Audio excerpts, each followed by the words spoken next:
Welcome back, ladies and gentlemen. It is time for game number 3. It is just a best of 3. We're 1-1. We're all tied up. We'll see who's going to be able to reign supreme in this one. Blue side for KT for the very first time this series, and we'll see whether it makes a difference. Gentlemen, what do we think? I mean, they won on red, so, I mean, we'll have to see now if they can try and swing it back to the other direction. But I've got a counter. They also lost on red. Oh, okay, so this is new territory for all of us. There we go. Exactly. We'll have to try and figure it out. But I also want to see how we figure out this draft. Because, I mean, Nico actually banned away by JDG. We were kind of discussing before we came into this that we thought that would be very high priority for KT, but especially with the way BDD has been piloting that champion to annoy everyone to trigger themselves and guess what was happening for champions, for minions. But Renata taken away as well. I think at the moment it's going to be high priority on Xayah, yeah. Yeah, they have to, right? Like, I think KT doesn't really have an option here, because if you give over the Xayah to Ruler, it's not happening. The problem now is, don't you just get jinxed, and then you still have the same problem as last game? Perhaps we're going to try and see what comes around this draft afterwards. Is the Orianna going to be the consideration here for Knight once again now that Nico has been taken away? It definitely feels like there's some sort of a response here. I mean, you don't leave the Xayah up unless you're very much aware that the Xayah is going to be taken here. So I think the big question mark is, do we see something like the Caitlyn or the Jinx? And basically you want to get range into that bot side for Ruler. And he hasn't played anything like the Ziggs prior to Worlds, at least in summer. So I'm curious to see if he's maybe picked that up in his champion. Yeah, I've been waiting for Ruler to pick up a I appreciate your optimism, but after a bunch of years, I think there were a Ruler's few metas there where he was supposed to be playing like Vladimir and Ziggs. No, it wasn't a rule. This is a classic though. BDD on his favorite bird could be a good pickup here. We'll see if it actually ends up getting locked in, because I do really believe that one of the biggest advantages that KT had was how well BDD was able to play proactively. And I think on Azir, even though it is one of his hallmark picks, it is a lot harder to do that consistently. We do now have to make sure that we keep the idea of BDD's Azir in the back of our minds, even when KT are about 5,000 gold behind. So it does make for a lot of stress here on the caster desk. Some engage options. This is definitely comfort for Lehends. Like you're saying, Chronicler, this is how he gets his work done. It's on the Nautilus. And so, a couple of kiteback champions and some engage options as well. It also makes it very difficult to go for something like a Jinx into this bot lane now, because you haven't got a safety of a Tahm Kench, you've already selected the Rakan, and you don't really have an opportunity to try and like get away from what's going to be a very potent team fight for KT. So at the moment, I love what KT have done. They're starting to pigeonhole JDG a little bit into finding out, like, okay, well, what does Ruler have in his back pocket, especially if you want to take things like the Zerion that away. And now with the Aatrox picked up for 369, I imagine it'll be top lane bans going towards King. What I want, though, is jungle bans. Ban all of the junglers, because we have Cuzz and Kanavi. These are the two of the largest champion pools that we have as far as jungle is concerned. Of course, Cuzz maybe more on the eclectic side, not necessarily the large side, but Kanavi can play actually every champion ever. All I'm saying is he's played things like Shaco jungle before. He's played a huge amount of stuff. And like there was a combo coming into Worlds, which was this like Shaco Orianna combo. So I'm kind of holding my breath to see maybe at some stage we get it, but Twitch Shaco? I don't know. Twitch Shaco 4-5 on red? So that's it. That's the dream. I want to bring up a story of something that actually happened in 2021, which is when you ruin our dreams. I'm allowed to. Atlas has ruined a lot of my jokes. I finally get the opportunity to pay back. But back then, it was Pioshik that brought out the Hecarim and Udyr meta, and he gave credit to Kanavi. He's like, yeah, that was the guy that showed me the way how to play these champions. So this is a player that has had such a deep history of doing exactly that. The Zeri to me is interesting, because I do actually think that even knowing how good Ruler is at a champion, with the Nautilus, you're always going to have at least a way to threaten that Zeri in the back line.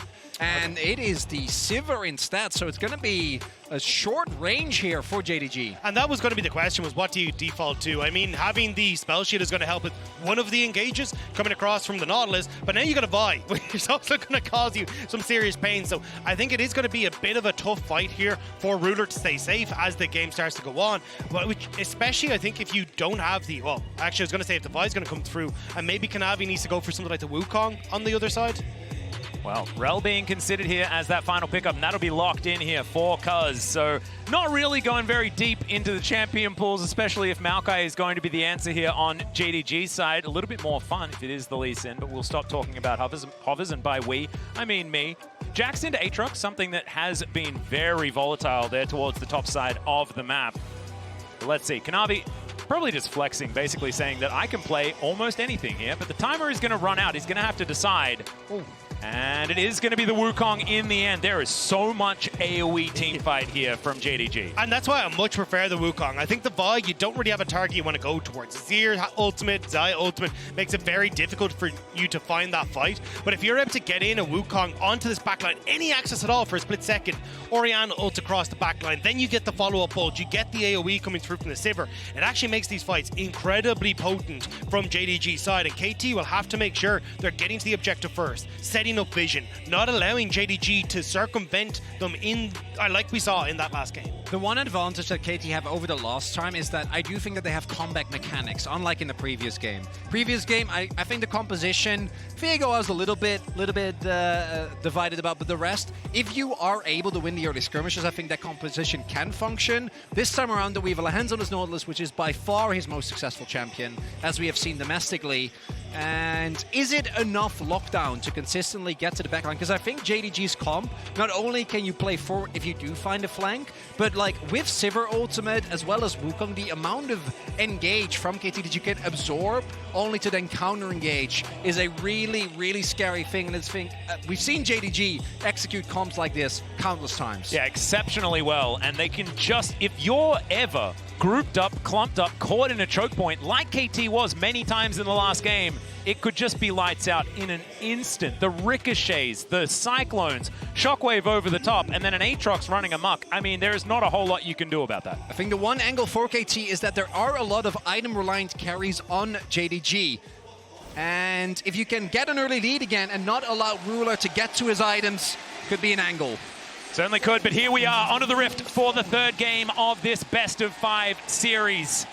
KT, one of the last two hopes for the LCK, now up against the tournament favorites in JDG. And remember, guys, you can connect your League of Legends account with Prime Gaming to grab the exclusive Brom W emote. One of the best emotes ever created ever. It is a banger. It is. I'm excited to try and get that when I get back, because I cannot even attempt to connect to my account back home. Just to remind you guys, BDD is the Azir guy. He's extraordinarily good at this champion. He has played so many games. Him and FLICKR, two of the players that are over 100 games on this champion, and in fact, BDD is over 130. He currently has a 61.3% win rate. Not bad. On this Azir. And we often just call him the Azir guy over and over again.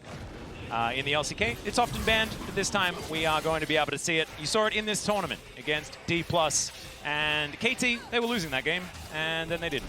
One of the big reasons why JDG was able, I think, to get the early game leads that they did was of how well they tracked Cuzz. So we already saw the invade, able to set up vision and keep track of where this Rell is going. Because I do think that as good as Kanavi's teamfighting has been, Cuzz's early game has, to me, been one of the most impressive parts of really any jungler. It's just about if he doesn't get it off, how much can he do in the mid to late? I also think these more tank-oriented junglers just allow Cuzz to face check, which in a lot of situations last game, KT really struggled with, because it's Viego, it's you got a Renata on the bot lane for Lehends. It's not these tanky champions that you can kind of do a huge amount with. So I like that now we're kind of get to see Cuzz go back towards that style and maybe go back to bot lane, because he's, again, going for this 3-camp start into a potential play in the bottom end of the map. For an opportunity, BDD with a big shove in this mid lane. Kanavi waiting in the wings, an opportunity perhaps, but we'll see. Having a look at the state of all of these lanes, in fact, a little bit better than what KT have been dealing with other times so far this series. As you can see, aiming in Lehends, just trying to stand their ground. BDD shoving quite nicely, keen with control topside. I actually like this from Cuzz. You can see he did all 3 camps bot, but did it on a ward. So you think, oh, we saw him move back towards bot side, which is why you see the ward placed by the JDG bot lane in River. They're trying to psych them out, and even you can see Wukong immediately move over towards his blue because he wants to make sure that's going to be secure. So for the moment, Cuzz is kind of playing on the heartstrings of JDG, trying to get them to think he's not in positions that he is. Also see Keen going for something we've seen a lot of Jaxes do, which is just very early in the, especially with lethal tempo, like your first couple of levels are so insanely lethal. So 369 has to respect. Gonna get you a free back your S Keen. Probably don't even have to invest your teleport. And this is one of the ones that I actually maybe didn't pick up for it right there, because GB has been a big proponent of this and has been screaming about it from the rafters, is if you go for the 4th wave and you actually go for the farming behind the tower, you can pick up Sheen on this first reset, TP back to lane, and you end up incredibly strong. But Keen actually not going to be going for that, just happy enough to pick up a longsword and walk his way back to lane for the moment. Hook going to be spell shielded there. The answering knockup is good there from Missing. Health trade going to be one out here by JDG as Cuzz collects himself a Rift Scutlet Knight. Not a lot of mana. He's going to be going back home here as aiming down to 300 in the bottom lane. JDG kind of taken over down here. Looking pretty good with this Sivir Rakan. Kanavi looking for the invade on this top side. We'll spot out that the chickens have respawned. That will also now give information to KT that Wukong is on this bottom half of the map, but I don't think they really want to go for too much. Knight doesn't have control over mid. It's more about, hey, can we get safety here for our bottom lane to finally crash this wave and maybe pick up a turret place? Bit of an opportunity perhaps as aiming, I believe, ghosted to lane just to make sure that he could get back after this reset, hopefully get the cannon. And aiming, there's a reason why I was actually expecting him to continue banning the Xayah. It's because it's not traditionally one of his best champions, right? It's been the Zeri, the Kai'Sa. Those players really excel since BDD. Might be in trouble here, but will respect, not going to get taken out. But the fact that he already is being put this far behind in the pure 2v2 with Kanavi not even doing so much as looking towards that bot lane, it's a really big early win for JDG. Cuzz though, trying to see if he can spot out Kanavi here again. A huge amount of this again is the information game to make sure you can actually follow. Knight's in a position here to come across though, so Cuzz does need to be careful. Warrior Trickster now on cooldown. Cuzz doesn't have his aftershock though, as he's just trying to fight this one out for the chickens. How's the smite fingers, boys? See how they do lock this one down. Meanwhile, Missing is going to get hooked. Gets taken down extraordinarily low. Gets a bit of a heal though, as the Gleaming Quill did connect. And KT, they'll have to just accept a decent trade here on this bottom side. Unless Lehends can find a hook. Here in the mid lane, Kanavi and Knight just trying to get Knight a good back timer, trying to get this lane in a better position. Yeah, trying to see if they can spot out PDD before he hits that level 6. For everyone at home, see the purple bar just underneath the faces of each of the champions. That's what is the XP bar. So you can see Knight there just ticking over to level 6. So keep your eyes on it as Kanavi and Cuzz find each other again. Yeah, Kanavi down a bit of a shot here across the bow. Cuzz finds the Shattering Strike. It's just a 1v1. Neither of these bottom lanes too interested. Wave getting stacked up here by JDG. They have some control. That means Cuzz has to back away. And into the river goes Knight as well. Always seems to be hovering, ready to help out here towards this bottom side. This is that play that you were talking about, Dacta. They're going to go for this first dragon. Don't think KT can do too much about it, although Cuzz is moving in towards this bottom lane, looking for a possible gank angle. They do get the spell shield out of Ruler. That's now on cooldown, and now they're looking to chase out Cuzz. In the meantime, they are just taking the dragon. And this is where the early lane pressure from Ruler and Missing really pays off, right? The fact that they have a higher health bar, that they have Prio on the wave. Cuzz tries to go for something there with both summoners being available for Ruler as well as Missing. There's just no shot you're ever going to get them as Ruler flashing his jet. That's like he's flashed multiple different ones as well. And maybe Lehends caught an eye of that one. Course, was on Gen G for all of last year. SpeedyD eats a shockwave, but not going to be too bothered. And the Halo Blades, I think, really allows the Azir to play pretty consistently aggressive in that mid lane. And you can see the results. I mean, a 10 CS lead for BDD in that mid lane. He's been doing a great job of punishing Knight in these early stages. And you can see once you get access to that Orianna ult, if there's no objectives up, you might as well toss it out. It does push BDD back. It does give you the opportunity to maybe crash this wave, but he doesn't know BDD's healed and doesn't know that Cuzz is here. Yeah, Knight, not a lot of mana available here, as we can see, but he's going to be able to get that last cog out and does manage to thin out the wave. BDD catches it, and Cuzz slinks back into the fog of war, grabs some more of his camps. As far as gold is concerned, there is nothing to talk about really at all, outside of the fact that one dragon was picked up by JDG. And it's a pretty uneventful early game, and I think looking at the champions, you can argue that both really benefit from this, right? I think that the combination of specifically Azir and Xayah has been really tough to deal with in late game.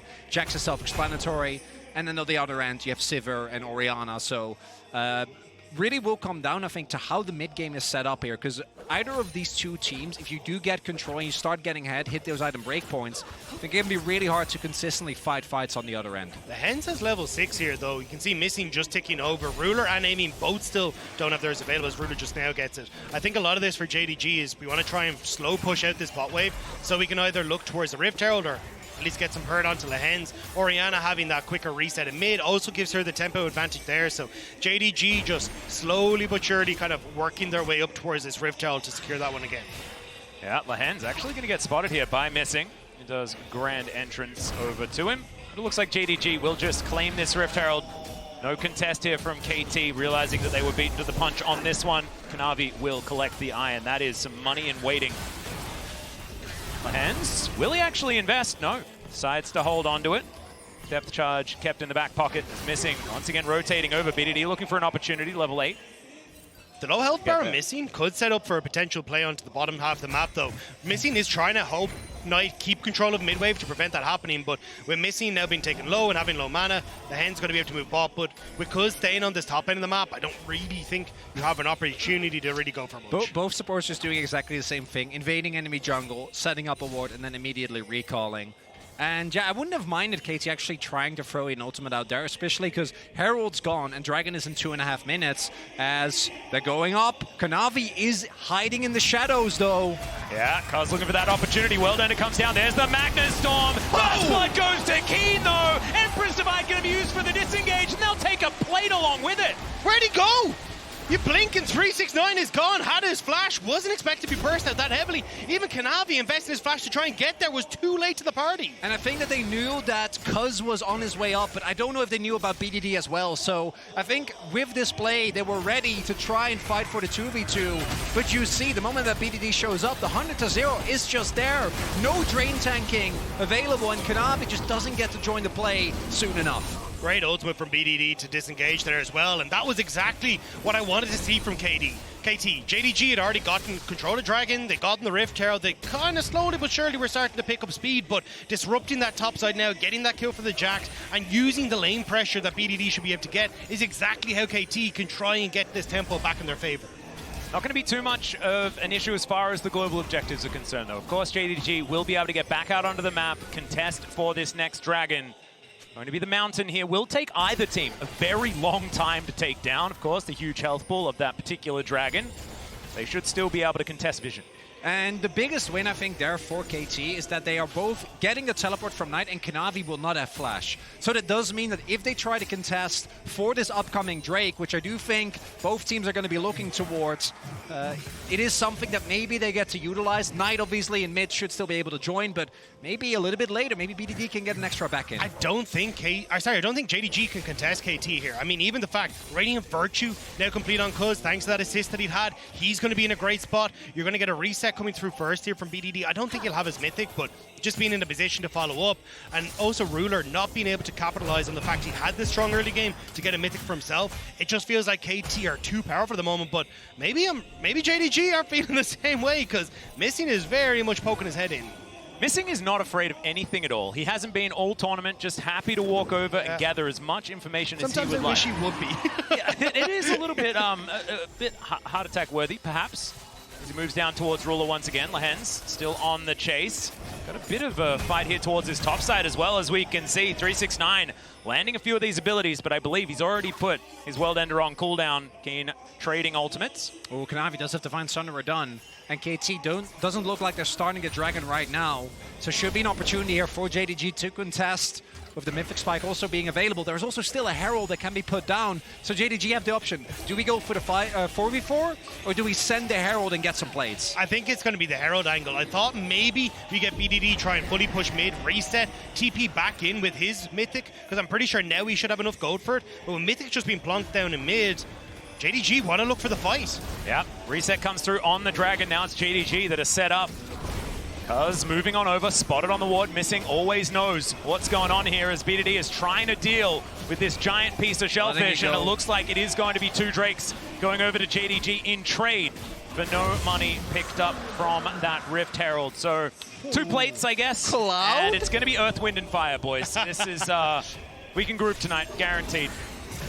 As, okay, Cuzz is just going to get caught out. The Magnus Storm is going to be used, but more of just a celebration of the circles. And JDG, they'll grab a red buff as well. I mean, great pickoff. You get the dragon. I was about to say, as long as KT are playing this safe, they should be able to slow down the pace of the game, give Azir time to scale, look at like aiming, Keen, getting to positions where they're super happy, but Kanavi playing off of the wave pressure that he had, immediately going, and now Keen, what's happening here?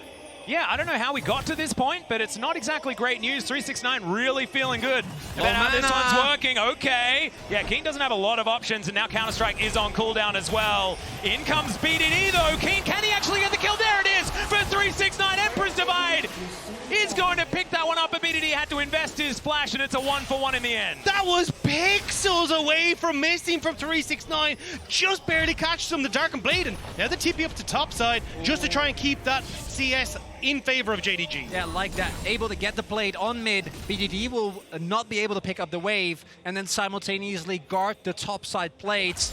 As, oh, we've seen Lehends in this position before.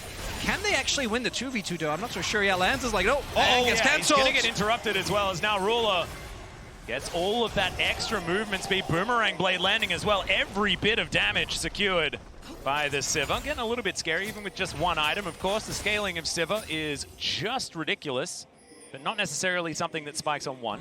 But it means now Lehends is going to be late on the reset. He wants to try and get up towards this Rift Herald. Missing, poking his head in around again, but he knows he's got the advantage when it comes towards moving up towards his top end. Ruler has already disappeared into mid lane to catch that wave, so just a nice opportunity, but we won't get any more information into what happened here. Unfortunately, we're just going to get to see Keen go down. And here the problem is Keen doesn't actually have any mana available, right? 369 does a really good job of not getting hit by the initial Counter-Strike, and then hits him with the flash. If you invest that flash and BDD still kills you and Keen gets out, could have been a disaster. Instead, you trade 1-for-1, and you're really happy on the play because of the response that came through. As Teleport coming through, aiming. He's gone real aggressive, does manage to get the Blade Caller onto 369. Bit of a, yeah, just gonna do a bit of damage, but I do really like it from aiming. It's a counter punch because on the top side of the map, JDG are picking up the Herald. That's the problem though, they're probably going to pick up top tower if they really want to. You can see Knight is already pushing there, and they could potentially go for the mid lane actually. Top lane's a bit too healthy, but I think you'd be able to trade this pretty effectively, so in the grand scheme of things, I'd rather get this mid lane tower here for JDG than worry about boss. Well, the lane economy snapshot provided by MasterCard is pretty good for Kanavi. On the other side of things, KT doing all right. Rift Herald going to come down though and try and even that score, and maybe even a kill onto the Jax also, but they decided not to commit for it because, of course, not going to bite off more than they necessarily need to. No plates game with that turret though, but that is, yeah, not very far away from dead. It still forces a response though from everyone on KT, and now they're really behind the curve, right? JDG continuously pushing in these side waves and getting a lot of damage down there. Looks like Knight will be able to pick it up. And BDD doesn't misses hit the Emperor's Divide. Going to be able to get out of there. Knight only needed the dissonance movement speed for that one as well. Holds on to the flash. Kind of huge here. BDD still without his. Yeah, I think BDD just tried to get the flash there. Even by yourself, I don't know if you actually have enough damage unless anyone else shows up to take down. Still going to be a win for Knight. Gets the turret, gets to keep his summoners, and gets to go back with an extra bag of gold. And as well now with a minute until this next dragon, you're going to be in a great position here for JDG. Not having that Emperor's Divide makes it hard to make a play up towards BDD, so you're keeping your eyes on Cuzz to see what he can potentially do and finding the pick before this next one starts, because when I look at the items that have been picked up for JDG, they are in such a good spot to try and contend with KT when it comes to this next objective, especially when the resets start to come through for the final little bit for Ruler. And we just need to see who's going to be able to find the team fight on their terms. JDG, a team incredibly adept at getting that. The wombo combo from this composition, fantastic. I find it a little bit of a worry, though, when there is the Azir from BDD on the other side of things. Because he can always find these angles. We might see an opportunity here, but the Shattering Strike is going to say no. KT will try and get away. They will be successful. Yeah, you're starting to see as well. KT's trying to set up side lanes. Already Keen pushing in. But if they don't actually catch anyone on JDG is just going to be able to bounce the waves back. Both teams fighting for this dragon. And I think for KT, this is a must-get. Can't allow JDG to get soul point this early on. Control of the map, absolutely massive. Keen taking a big chunk there, about a third of his health bar from an attack dissonance combo. These commands from the Orianna. KT looking to close in. It's a familiar area Opposite sides of the rift, though, for both of these teams. KT 369. still looking to try and get out of here. The Q doesn't land. The Infernal Chains don't work either. Empress Divide comes in, but the quickness is too good. BDD trying to escape, but he won't get out. But it's Ruler that manages to take him down, and now Cuzz is on the run. Kanavi is looking for him. It's a double for the Sivir, and they are not done yet. In they go once again. The Crashdown tries to get Cuzz out, but is Keen going to survive? He is. Still, KT are done with this fight. Colossal win there for JDG. They're able to take down BDD and Lehends as the people on KT a little bit too far forward. They see the moment of weakness, a lot of investments, but 2 kills, a mid lane turret, and soul point to boot. And it's an absolute disaster for KT. The positioning there on River just wasn't what they wanted at all. They set up too many angles of attack for JDG, and they just realized it that little bit too late, and that's when the panic starts to set in. And I want to have a look when we get into this replay as to how it actually sets off, because you can see where 369 is coming from. He has an incredible position, but I think the panic goes from KT is what comes back to bite them. I'm also wondering what happened to aiming in that fight, right? Because he wasn't able to actually do any damage. BDD obviously bought a little bit of time, but wasn't nearly enough. And, you know, this is not taking into account that this is JDG Ruler. Yeah, Hook is going to connect there. Ruler going to be taken down underneath his outer turret mid lane. There it is, the Ruler position. It worked out the last game. He's going to get punished for it this time. Yeah, we've seen this a million times, Atlas. You know, sometimes it's nice to see that something stayed the same as Ruler. And that's actually really big, because that means that there is no flash on the Sivir as we go back to the previous fight. I want to watch here, though, because you've got the flank here, you've got the flank coming through, but watch these panic ults that come through from BDD and Cuzz.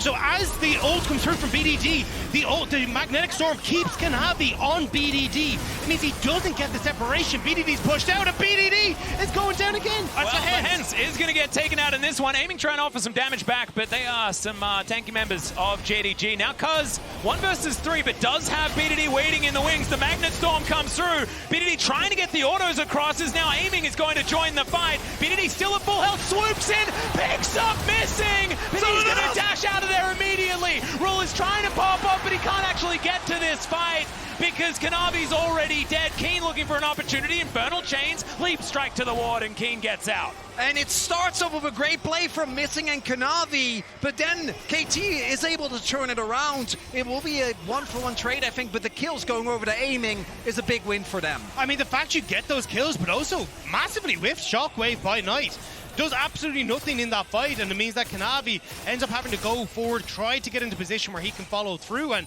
KT, they needed something to try and slow down this momentum, and that might have just been it. I think Kanavi was ready to run away with this game, sitting at 1-0-3. And it all started with Lehends getting caught. Very reminiscent of the play the setup towards bot side, right? It's this Rakan Wukong combo that actually is big. And then here, it feels initially like KT overplayed their hand with Cuzz getting focused, but this is Aftershock Rell. So Cuzz, very tanky, is able to absorb the initial damage. And I like Missing trying to get onto BDD here to keep him out of the fight, but great positioning, sets it back up. Now watch the Shockwave, flashed away by BDD, so it connects onto absolutely nobody. And then, look at BDD, blinking health bar in the back line. 369 and Ruler late to the fight, because Ruler got picked off in the early stage underneath that mid tower. So KT punishing JDG really well for that overextension. Yeah, On the Hunt was used there by Ruler to try and get into the fight, but just wasn't there for it. Nice opportunity capitalized on there by KT, but it's going to need more than that to get them over the line. The big thing here is that KT needs to win the next Drake fight. They're 1k gold down, but if they can get a Drake fight or maybe get a Baron, could be an angle. Missing though. Okay, Cuzz was spotted, I believe, on that trinket. He's know. the one that thinks that they don't have the information. His grand entrance going to connect, and I don't think too much more is going to come of this. They do manage to clear out vision that Missing has collected. He's just hoarding information. Missing just has he's a database, man. Yeah, nothing is missing on that database. No, he's named completely wrong. I will say, though, it's like, this is exactly how JDG want to play it. If Eddie did a great job of highlighting it coming into today, is like, hey, we want to look for a pick before these objectives fights start off. We don't want you to actually fight us on an even footing. We want to make sure you're behind coming in with no I think they're info. going. Yeah, they're on the Baron. Ruler's going to move back to the mid lane now. 369 has the earlier track towards this Baron pit. Knight moving in. Yeah, gonna have to back away from this. JDG scoped it out. I do like an opportunistic play. I also like backing away when you feel scared. I think it's just trying to draw JDG out of the turtle that they had on this bottom side of the map. If you can get them to invest these wards, as you can see on that top end of the map, it makes it a little bit easier then for KT to get a position on that bottom side. At the moment though, still heavy vision in that bottom side of the map for JDG that they'll look to try and use. Push for Ruler in this mid lane as well. Going to make it very difficult for KT to try and contest when JDG are looking to take this vision back. And what's really big is that with JDG having the vision control, Wait, aiming are we just going? only has one ultimate, right? Like he can try and get away from either 369 or Kanavi, but if he's not able to position himself immaculately, which has been a really big issue for this player, which is why his Zeri and his Xayah are some of his strongest picks, he won't be able to have a big impact in the team fights, and a lot of the gold is on him. BDD though and Knight both sitting on exactly the same items, Storkpan boots, Shadow Flame and Ludens. They're basically dealing true damage to any non-tank that they hit.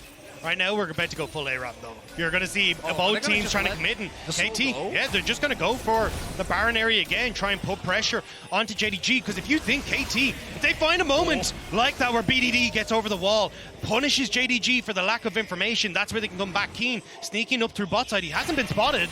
Yeah, he's actually looking for a little bit of engage. I thought he might just start the Dragon by himself and try and take that one down. But instead, KT just regrouping like you were talking about. Bit of the K-Ram situation here. And I guess 70% of the players on the Rift right now do kind of fit the bill. We have seen this many times, Chronicler. Let's settle in, shall we? The thing, though, is that JDG is the one who actually hold all the cards, because they don't have to go for this Dragon. This is just an individual Cloud Drake for KT. So if KT over-invests, JDG just goes to Baron, takes that. There is enough vision, though, and we see Cuzz and Lehends looking as Keen is in a flank. Yeah, huge flank position. There's the Magnus Storm. We'll see whether Jax can get in here, because Missing has found everyone. Two-man Empress Divide comes in aiming. Is starting to free him, but it's a double kill for Ruler. The Sivir is ripping them to shreds, and Keen was too late to this one. BDD did manage to grab one there, but they'll still grab the triple kill, and they'll grab the soul. BDD looks for Missing, but of course, Missing's just fine. It is a miscommunication on KT as Cuzz goes in so deep. Keen isn't there.